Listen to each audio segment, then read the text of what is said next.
Tutamadım, ellerin yağmurlu olsun. Sevip de doyamadım, öpemedim, gül tinde harın olsun. Sarıp da kanamadım, ördü kader ağlarını, kırdı yine kollarımı. Bir canım var al senin olsun. Ördü kader ağlarını, kırdı yine kollarımı. Bir canım var al senin olsun.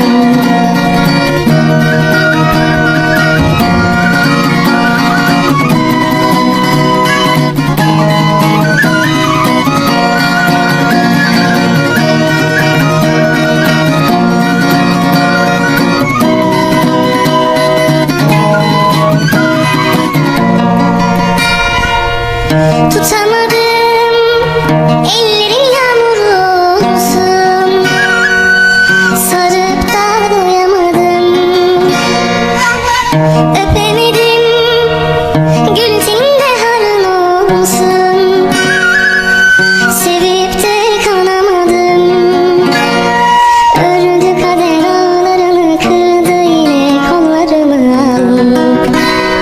Bir canım var al senin olsun. Ördü kader ağlarını, kırdı yine kollarımı.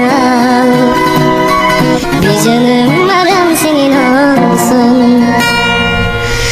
Günü geçmiş sevdalarım var benim, eskimeyen yürek acıtan. Tam ortasındayım sevdamın. Sense hep uzağındasın, kalbimi açtığın büyük yaraların.